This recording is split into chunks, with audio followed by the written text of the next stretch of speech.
And names in the news. Aaron Rodgers is not yet committed. There's hardly anybody left that wants a quarterback, and I think there's even fewer people that want that quarterback. I don't know if Aaron Rodgers becomes such a distraction that people just don't want the hassle. There's probably some out there that don't believe Aaron Rodgers has got any time left on the clock. I happen to believe he does. He's just got to be in a better situation with people around him. He met for 6 hours with the Steelers on Friday, but there was no contract offer made at that point in time. Now, you ask the question, because the guys on TV on Saturday morning on KUSI asked me, how the hell can you meet for 6 hours and not get a contract? Well, I was told he met with Art Rooney Jr., the senior owner, privately, probably to talk about who Rodgers was and his Rodgers' opinions about things, Rodgers has gotten himself involved in so many controversies off the field. Then he met with the general manager, Omar Khan, for an hour. Then he met with Mike Tomlin. And then he met privately with the offensive coordinator, Arthur Smith, and the quarterback coach. So that's how you eat up 6 hours, because he's talking about his career, his philosophies, and all that, and about the team. He didn't get a contract yet. I think if he's willing to acclimate himself that it's Mike Tomlin's team and we're going to run the damn ball and I'll throw it when they call the play for me to throw it, then maybe he'll get a deal done. I don't see Pittsburgh paying him $35 million a year on a 1 or 2 year rental, but that's where you are with Aaron Rodgers. Jameis Winston, we talked about this. This was kind of a bit of a surprise, but everything that the New York Giants leadership has done has been pretty stupid. So why would they do anything that made any common sense? Jameis Winston, Dr. Turnover, goes to the Giants in a 2-year, $16 million contract. Giants may not be done. Giants have talked a second time about Russell Wilson. You're going to bring Russell Wilson in with Jameis Winston, and that's going to solve all your problems with your roster, which doesn't have any talent.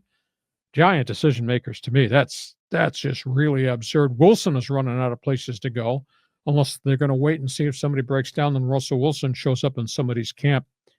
This name came out of nowhere because early in the offseason, his name was mentioned he was going to play again, Ryan Tannehill.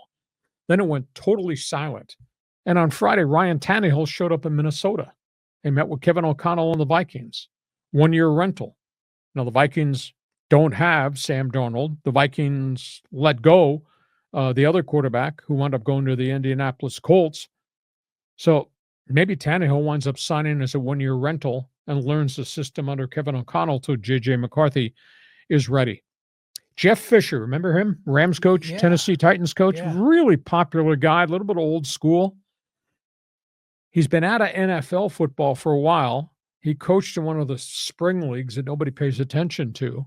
Jeff Fisher just got hired at Tennessee State as head coach.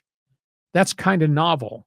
A, because he's been out of pro football for a large chunk of time. And B, that's an HBUC, historically black university, hiring a white coach, which you don't really see. That job just opened up because former NFL running back Eddie George, who had retired, former Ohio State star, former Houston guy, really good player, good person.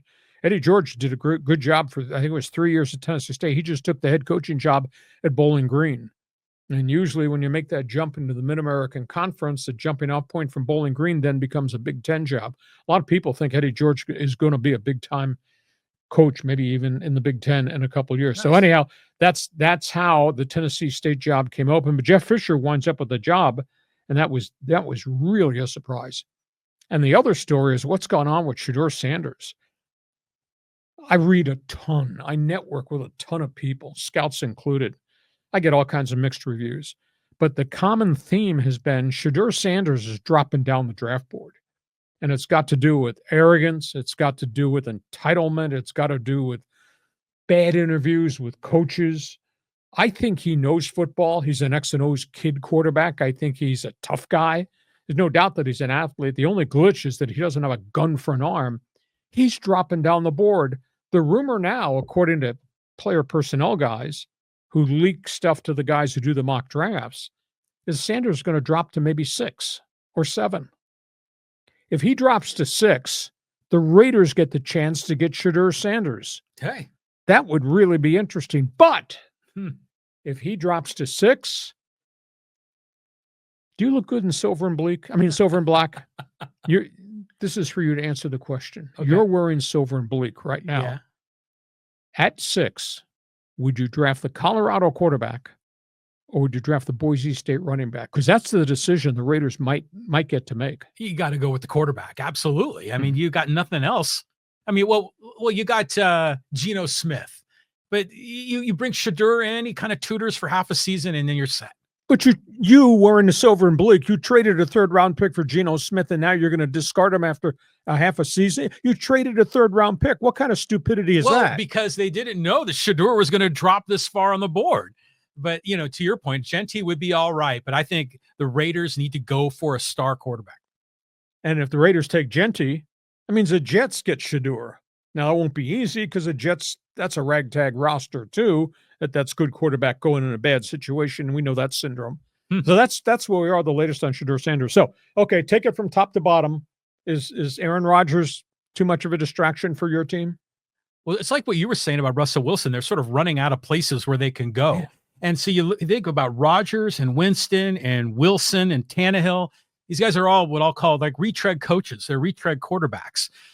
But usually in the NFL, there was always like some promising number 2 quarterbacks that just needed an opportunity, that, they were a victim of a good depth chart.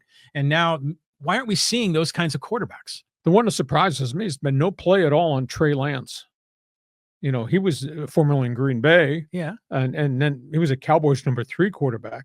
Now the number 2 quarterback, Cooper Rush, left Dallas, went to Baltimore, but he's going to be the backup to Lamar Jackson. He's never going to play. But Trey Lance has gotten no visits that I know of anywhere. Nobody's even talking about him, which is kind of surprising to me. That's a young backup guy that kind of got stuck behind a guy and has not progressed. I think he got sort of pigeonholed or tagged with a cannot succeed tag, when he was at the Niners. Typecast. Yeah, they're typecast. And by the way, Jeff Fisher, maybe that's a DEI hire at an HBCU. What do you think?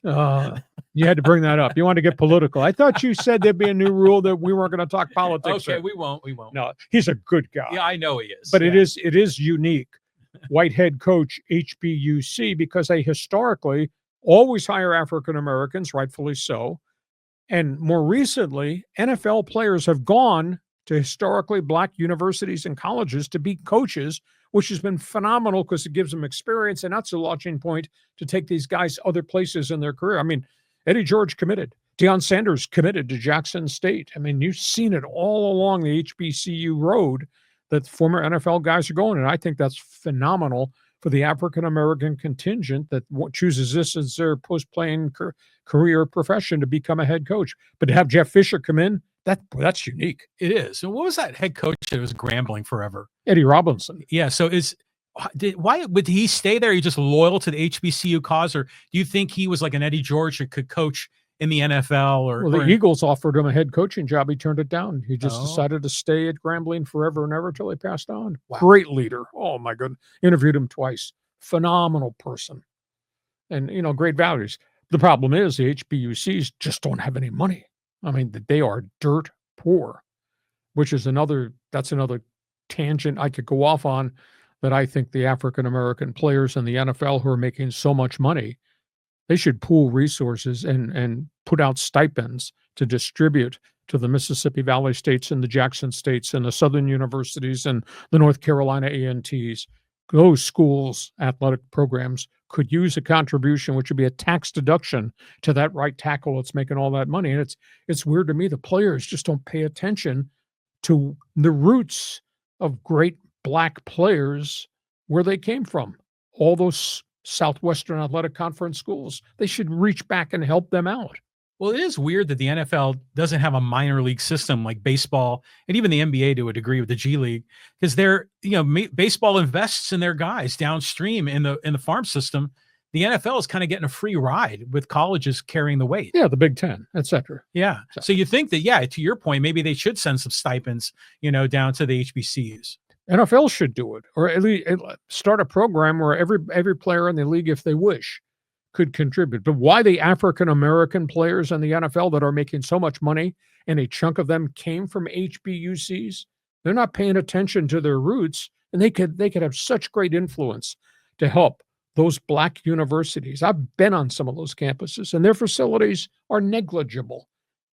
And if you pour money into those schools, it makes them better academically, makes them better athletically, it improves the facilities, and it helps those kids. And these players are rolling in so much money, and they're all looking for tax deferments, charities. What a charitable foundation. Maybe I should call the NFL and say, do you ever think about this? Okay, that's what's going on. Pro football. Feel free, jump on board. You got an opinion. We talk NFL football because that's who we are.